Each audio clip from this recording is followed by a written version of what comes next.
Hai guys, ketemu lagi nih sama gue Faisal di Uzone Indonesia. Gimana kabar kalian semua? Semoga selalu sehat ya, dimanapun kalian berada. Oke, di video kali ini gue mau bagiin informasi penting nih, khususnya buat kalian yang suka main game, tapi pengen ganti smartphone gaming dengan harga yang ya terjangkau karena budgetnya yang terbatas. Karena kali ini gue mau bagiin rekomendasi 10 smartphone gaming termurah dan terbaik yang ada di Indonesia yang bisa kalian beli secara resmi di toko online. Tentu kalian penasaran kan apa aja listnya? Mendingan tonton terus. Tapi sebelum itu subscribe dulu, nyalain loncengnya, jangan lupa kasih komen yang membangun juga biar kita makin semangat. Share videonya dan kasih like. Yuk kita mulai.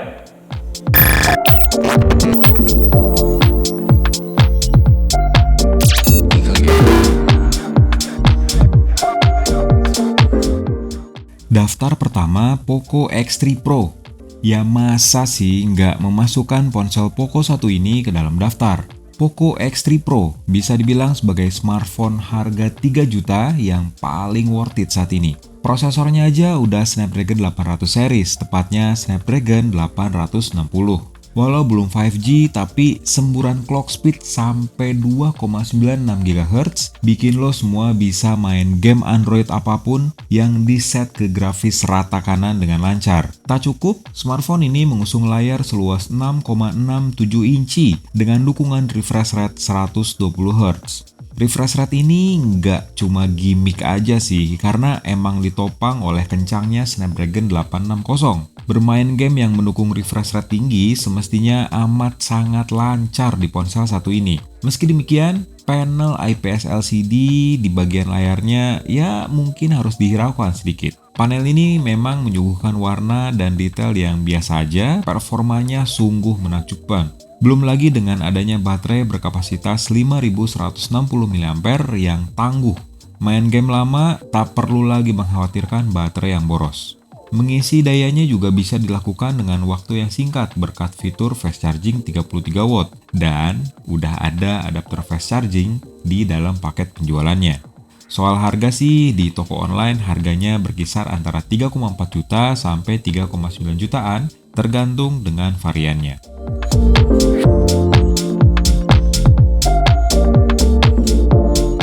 Next, iPhone X. Mau punya iPhone yang proper buat ngegame dengan harga yang ramah dompet? iPhone X jawabannya. Harganya saat ini di toko online mulai dari 3 jutaan aja. Memang barang second sih kebanyakan, tapi banyak kok yang kondisinya masih bagus. iPhone X sendiri adalah cikal bakal desain iPhone seperti sekarang. Jadi meskipun bekas dan jadul, bentuknya nggak malu-maluin juga sih. Soal spesifikasi, tentu aja andal banget buat main game di iOS. Layarnya terbilang cukup luas, berukuran 5,8 inci dengan resolusi lumayan tinggi juga. Apalagi jenisnya udah Super Retina OLED dengan dukungan HDR10 serta Dolby Vision. Berkat ukurannya juga, ponsel ini nyaman banget buat dipakai ngegame dengan format portrait maupun landscape. Adapun buat dapur pacunya, iPhone X menggunakan Apple Bionic A11 yang dipadukan dengan RAM 3GB yang terhitung masih powerful buat sekarang. Cuman kalau kalian memutuskan untuk membelinya, gua saranin buat ngelihat battery health dari iPhone X yang kalian mau beli. Dan juga kapasitas dari smartphone ini lumayan kecil, tepatnya 2716 mAh. Berikutnya ada iPhone XS. Sedikit naik kelas nih dari iPhone X. Harganya juga mulai 3 jutaan aja, meskipun sedikit lebih mahal di toko online.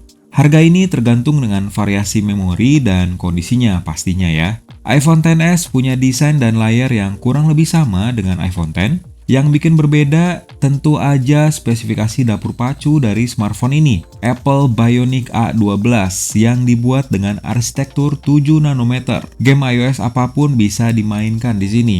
Apalagi prosesor tersebut punya kartu grafis yang baru dan lebih kencang dari sebelumnya.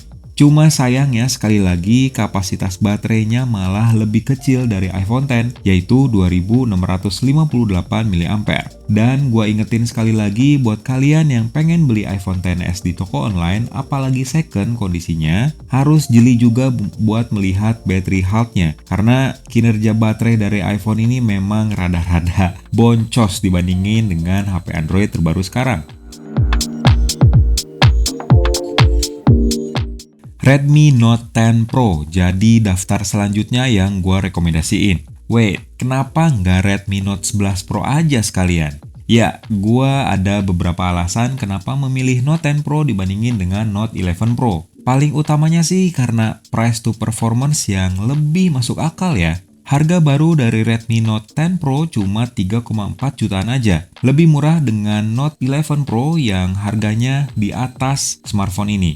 Tapi spesifikasi yang ditawarinnya terasa lebih menarik loh. Ponsel ini pas buat lo yang suka main game MOBA atau Battle Royale yang menawarkan grafis kompleks dengan area yang luas. Redmi Note 10 Pro memiliki layar berukuran 6,67 inci dengan resolusi Full HD+, berpanel Super AMOLED. Ukurannya sama dengan Note 11 Pro, bahkan intensitas cahayanya pun sama, mencapai 1200 nits. Adapun buat refresh rate sama-sama mencapai 120 Hz. Asalkan lo main game yang support, ya harusnya sih smartphone ini udah mendukung game dengan FPS yang tinggi. Yang membedakannya dapur pacu yang ada di dalamnya. Redmi Note 10 Pro punya Snapdragon 732G dengan arsitektur 8 nanometer dan punya kecepatan maksimal 2,3 GHz. Cukup bikin heran sih kenapa Note 11 Pro justru pakai MediaTek Helio G96 dengan fabrikasi 12 nanometer yang lebih gede dan clock speed yang rendah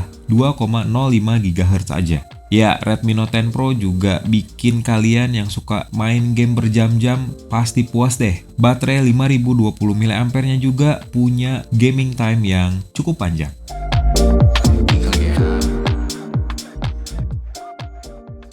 Realme Narzo 50 5G. Jadi daftar selanjutnya di rekomendasi ini. Ponsel terbaru dari Realme ini punya harga sekitar 2,9 jutaan sampai 3,2 jutaan di toko online. Memang murah sih, tapi kualitasnya nggak murahan loh.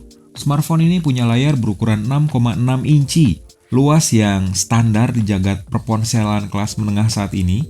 Ya, emang sih layarnya masih IPS LCD, tapi refresh rate-nya udah 90 Hz. Main game Mobile Legends, AoV, Free Fire, dan sejenisnya udah pasti lancar banget di Realme Narzo 50 5G berkat prosesor MediaTek Dimensity 810 5G. Didukung dengan ragam fitur game yang hadir di Realme UI 3.0, berbasis Android 12, gamer nggak akan menemui kendala saat main game favoritnya. Main game berbagai judul juga bisa dilakukan dalam waktu yang cukup lama. Karena baterainya sendiri udah 5000 mAh dengan fast charging 33 watt yang bakal mengisi cepat baterai smartphone saat udah habis banget.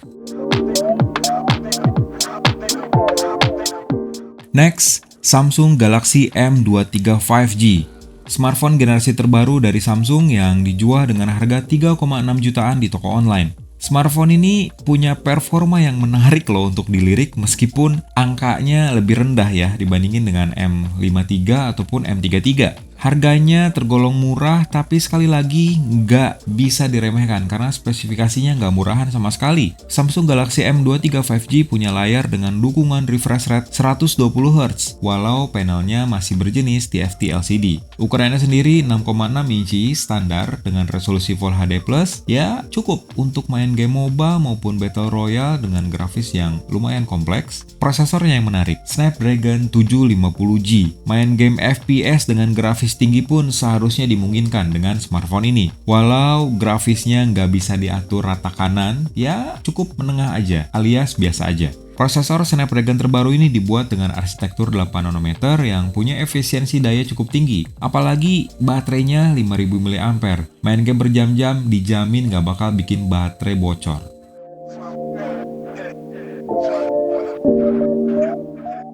Nah kalau ini saudaranya nih, Samsung Galaxy M33 5G. Sebelumnya, gue udah ngebandingin mana yang lebih baik antara Samsung Galaxy M53 5G dan M33 5G dengan harga mulai 3,7 jutaan aja untuk model terendah RAM 6GB dan storage 128GB. M33 5G malah jadi pilihan yang lebih masuk akal dibandingin dengan Samsung Galaxy M53 5G. Smartphone ini punya kinerja gaming yang cukup mumpuni, main game kayak Real Racing, PUBG Mobile, Mobile Legends, dan sebagainya lancar banget tanpa kendala yang berarti meskipun grafisnya di set menengah aja nggak rata kanan. Ya, semuanya berkat prosesor terbaru Samsung Exynos 1280 yang dibikin dengan arsitektur 5 nanometer yang pastinya lebih efisien dayanya dan punya power yang lebih kencang dibandingin dengan prosesor di kelasnya. Galaxy M33 5G juga punya layar yang luas dengan refresh rate 120Hz, jadi bakal lebih smooth, lebih mulus saat main game yang favorit meskipun panelnya masih LCD. Nggak perlu cemas juga kehabisan baterai saat pertengahan game karena kapasitasnya 5000 mAh yang punya daya tahan cukup bagus meskipun dalam paket pembelian nggak ada adapter charger, jadi ngecasnya lumayan ribet juga.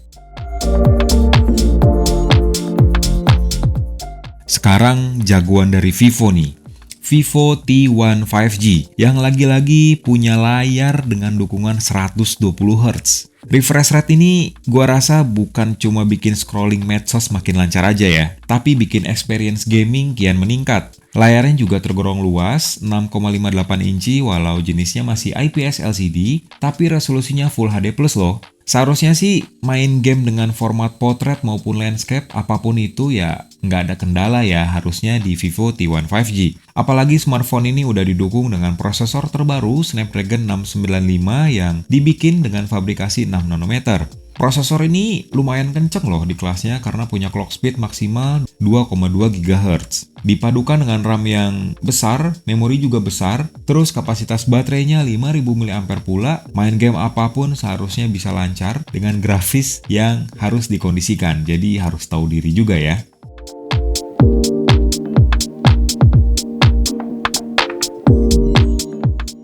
Smartphone baru lagi nih, Infinix Note 12 yang baru aja launching di Indonesia.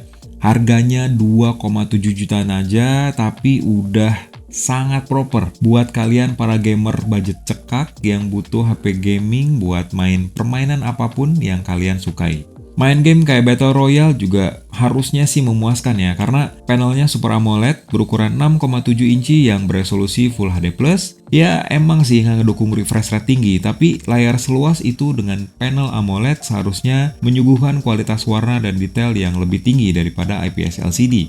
Main game FPS, MOBA, sepak bola, sampai balapan bisa banget. Berbekal MediaTek Helio G96 dengan RAM 8GB dan memori penyimpanan sampai 256GB, kalian bisa nyimpen dan main game Android apapun di smartphone. Infinix pun dikenal dengan ponselnya yang punya baterai berkapasitas besar. Ya, Note 12 punya baterai dengan kapasitas 5000 mAh yang udah didukung fast charging 33W. Pilihan terakhir jatuh kepada Realme 9 Pro. Kelasnya sama nih, kayak Vivo T1 5G karena punya layar yang sama 120Hz, prosesornya juga sama-sama Snapdragon 695 5G dan harganya sama-sama terjangkau dan menarik buat para gamer budget terbatas di Indonesia. Realme 9 Pro menawarkan pengalaman visual yang luas banget dengan layar 6,6 inci yang dikelilingi oleh bezel cukup ramping. Visualisasinya terasa semakin mantap dengan hadirnya beberapa fitur gaming yang tersedia di Realme UI 3.0 berbasis Android 12, kombinasi Snapdragon 695 5G dan baterai dengan kapasitas 5000 mAh udah pastinya bikin permainan yang kalian coba bisa berjalan maksimal tanpa kendala apapun, meskipun grafisnya harus diset sesuai rekomendasi dari game alias kelas menengah aja. Soal harga, Realme 9 Pro dipasarkan dengan harga 3,2 jutaan tergantung variasi dan modelnya. Nah, itu tadi rekomendasi smartphone terbaik dan termurah yang bisa digunakan buat kalian main game mobile di Android. Gimana? Kalian milih mana nih para gamers dengan budget yang terbatas?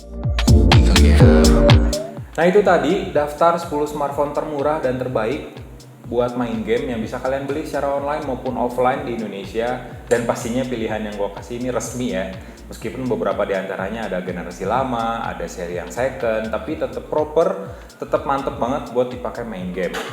Kalian pilih yang mana nih kira-kira? Kasih tahu ya di komen, siapa tahu kan kita bisa kasih saran juga games yang bisa kalian mainin di smartphone yang kalian pilih.